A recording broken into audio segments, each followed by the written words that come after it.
how will you call it, contentious issue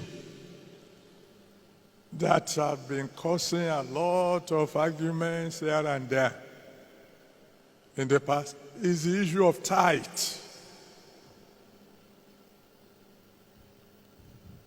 So I made up my mind that I'm going to publicly ask for forgiveness for anything I, in particular, might have said wrong about tithing. So I told my children on Thursday night, I said something. I said that if you don't pay your tithes, you won't go to heaven. I said, that's not in the Bible. I said, I apologize.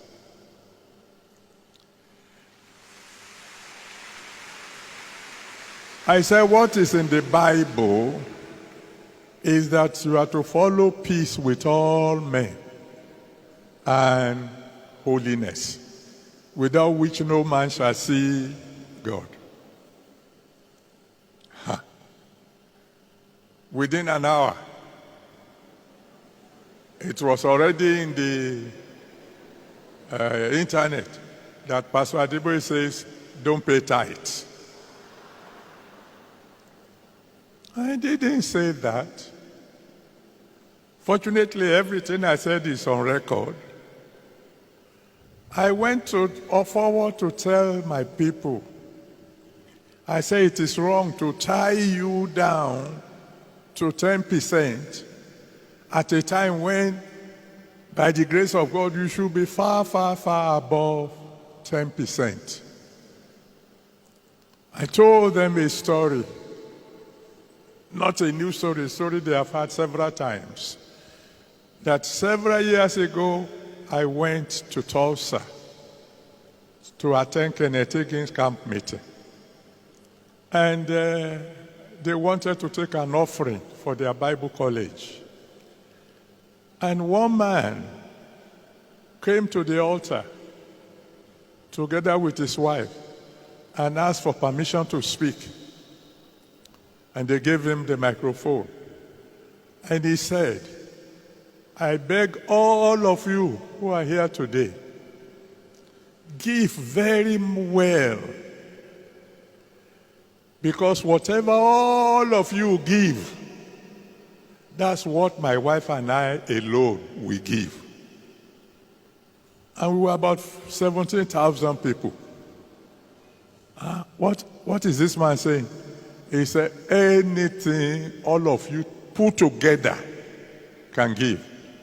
That's what my wife and I alone will give. So some people say, this man is in trouble. Those who didn't want to give before now began to give. At the end, he said they should count everything. They counted, and it was $3.5 million that was contributed. They announced it. And we thought, hey, you are the one who got yourself into trouble. He took the microphone and said, brethren, is this all you can do? So I said, this man knows something I don't know. As soon as the service ended, I cornered him. Sir, please, I am from Africa. I came all the way from Africa. Tell me your secret. Because you must know something that I don't know for you to do this kind of thing. He said, you want to know? I said, yes, sir. He said, 5 years ago, I started a business with $500. And I told God, this is your business. You are my senior partner. I will not insult you by giving you 10%. I will give you 90%, and I will make do with the remaining 10%. So it's up to you to bless the business. He said that was 5 years ago. He said this year, the turnover of that little company is $50 million. Hey? I said, thank you very much. And I came back home. And from that day onward, I began to increase the percentage I give to God. I told those of my friends who were around, oh, this is what I learned over there.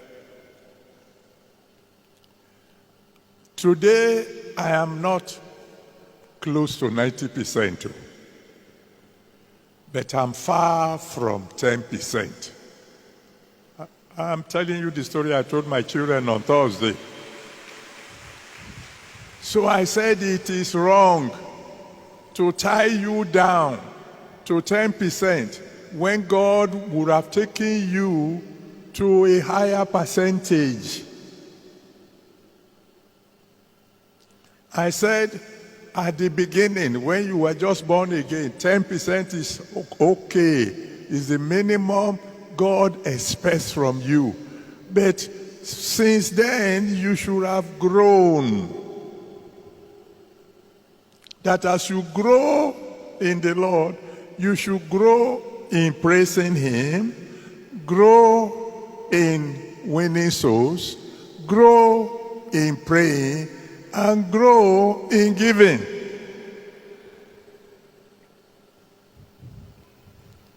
In other words, I said the minimum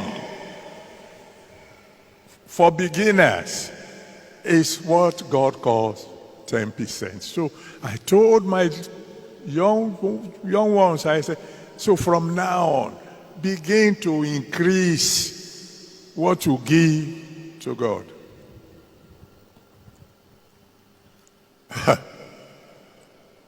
You know, the only thing they put on the internet of all that thing that I said is that Pastor Adeboye apologized. And therefore, people should no longer pay their tithes. I said tithes should be minimum. It should be for beginners. What I didn't tell them then was there was a woman, Mrs. Graham Douglas of Port Harcourt. If you know those who are close to her, she's gone to be with the Lord now. You can check my story. She got born again and came to me and said, Daddy, I know how much I have wasted on parties before I got born again. I am not going to be giving 10%. I will be giving God at least 20% from now till I die. She was in a very poor situation at that time. She took that decision.